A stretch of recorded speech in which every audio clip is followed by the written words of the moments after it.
Hello, friends. I'm Jonathan Pishner with Apex Counseling. And today I want to talk about one of the things that I speak on with couples that is really transformative for relationships when I can convince couples to actually do it. And there's a few reasons that they don't want to that we'll touch on. But I often end up encouraging couples to have what is functionally a business meeting at least once a week within their relationship.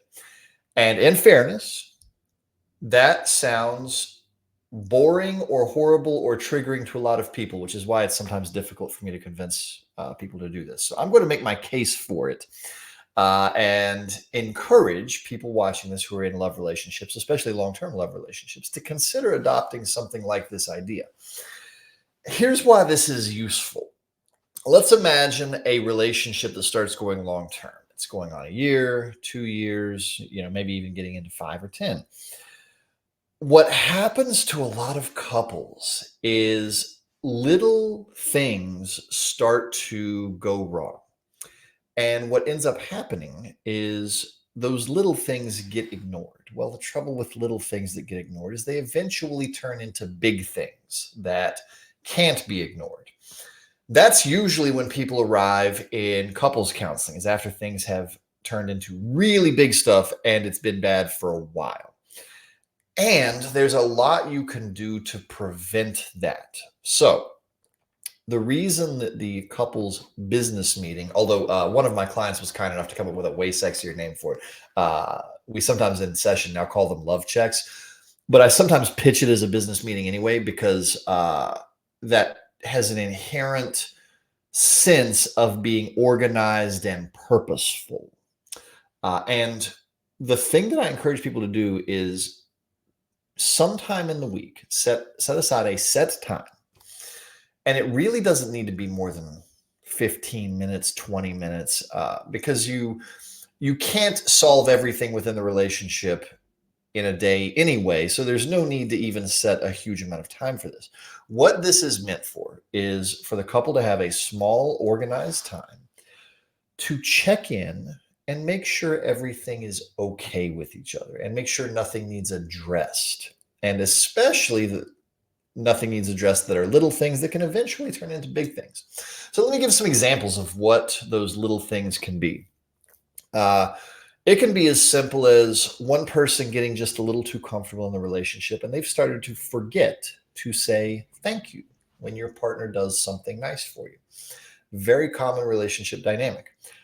You can have one person who's just a little dissatisfied that they're not getting the amount of sex that they want to have in the relationship. It can be that a partner has forgotten to speak their partner's love language and started to forget how that partner most easily receives love. All of these are tiny issues that can be solved relatively easily by many couples, but they're just left alone for too long. So let me suggest a format for this, and then we'll talk about reasons couples often choose not to do this and then get into trouble. Uh, because I like to suggest a format because it's very easy for people to get overwhelmed by the amount of things you could talk about within this. So a great starter point that doesn't require tons of skill is just addressing two questions. And if you're the person who is pitching this idea to your partner, if you think this is a good idea after watching this video, you can be the one that asks both questions. So it's basically the two questions that I have people start with is there any way that I could show you love, caring, or affection better than I have been the last week or two? That is oftentimes received very well, especially if you're asking honestly. Now, if there's baggage around something that's been asked for a bunch of times, like there's more to solve around this, but if problems haven't started to develop yet, this is wonderful because it gives the partner a clear opportunity to say the little things that have been on their mind. And the second question is, would you be willing to talk about this one thing where I would ask you to show me a type of caring or affection more that I've been craving? There's your two questions. Is there a way I can show you love, nurturing, and affection better? Would you be willing to hear how I'm craving caring and affection from you.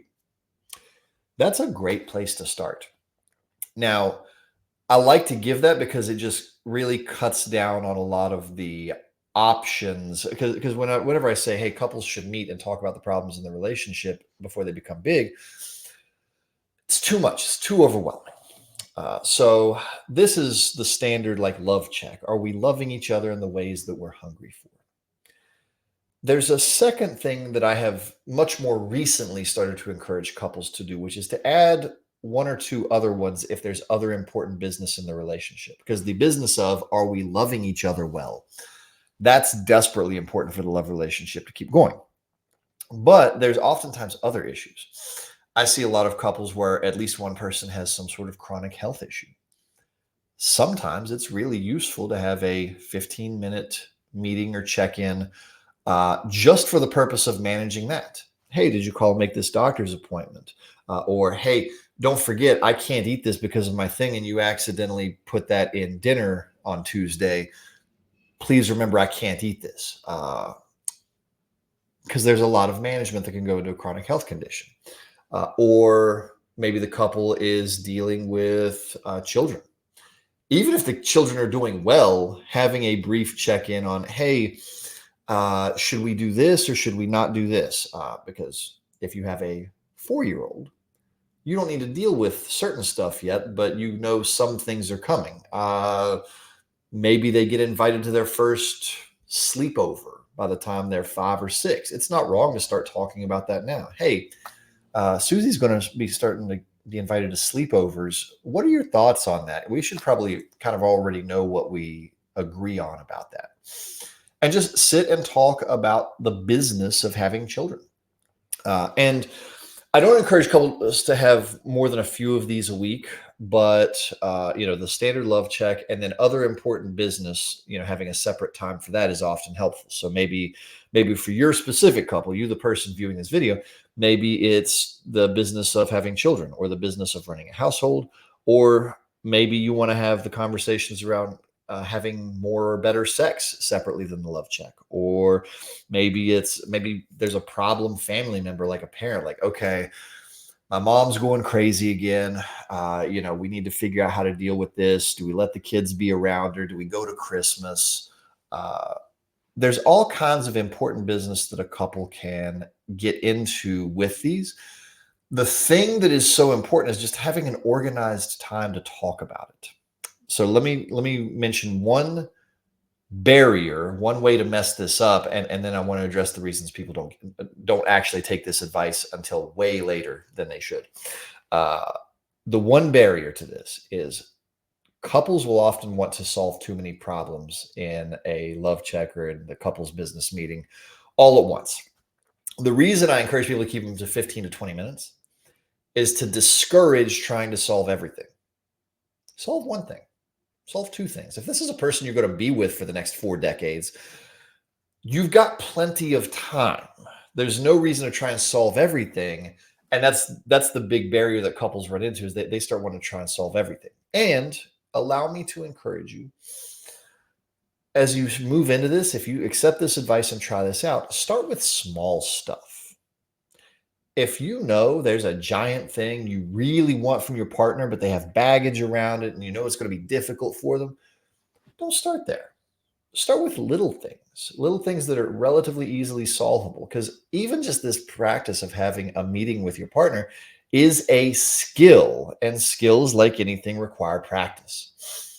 Now, here's the reason a lot of people don't choose to do this until things start to become dire. So I'm going to point them out and then invite you to not fall into those arguments and to actually try this out. First thing, a lot of couples will say, we don't have time. And I often have to kind of incredulously say, you don't have 15 to 20 minutes in a week to dramatically improve your relationship? Is that actually true? And of course, the answer is usually no. It's either we don't know how to make time or it's a little bit inconvenient. But let me make a pitch for this. The Gottmans have done research on love relationships for I don't even know how long at this point. Probably as long, certainly as long as I've been in the field, and maybe as long as I've been alive. Uh, One of the things that they were able to demonstrate, and numerous other studies back up, is that you can predict the physical health of both persons in a relationship based off the health of the primary love relationship, which means that making sure your love relationship is going well also helps prevent heart disease, hypertension. I think at one point, one study even linked cancer to relationship problems, like incidence rates of cancer were higher if you had relational problems. Uh, if you don't have 15 minutes to safeguard your love relationship and therefore your physical health, well, okay, but that's then the first problem to solve. It's not, let's not have a business meeting or love check. It's you've designed your life in a way that you clearly need to figure out how to make 20 minutes. So a lot of couples will accidentally fall into the excuse of we don't have time. And every once in a while that's valid, but then your first step is clear away the time because this is desperately important. Some other couples will get into the problem of this feels scary to them, and that's very fair because in terms of safety so-called in a relationship, if there's problems, it does feel better in certain respects to not talk about them because there's a stability that you are getting rid of if you talk about the problems. The trouble is that stability, the price you pay for it later is extremely high. The discomfort you experience now by trying to address little things now is so much less than the horrible problems you can experience later if you choose the stability. So let me invite you to not choose the present day stability over the long-term benefit, unless there is one exception to that. If you're in a relationship that is abusive enough that like this would be unsafe, obviously do not do this. Keep yourself physically, mentally safe. But if you are not in an abusive relationship, it is often unwise to prioritize that false sense of safety just because it's stable over the potential of long-term benefits. So I really appreciate y'all listening to me for a few minutes today. I have never yet seen a couple deploy this advice when the relationship is even moderately healthy and not get massive benefits from it. So I hope if you choose to do this, you will also gain massive benefits from it. And I'm pretty confident you will. So thank you so much for listening to me for a few minutes today. I'm Jonathan Pishner with Apex Counseling, and I will see you next time.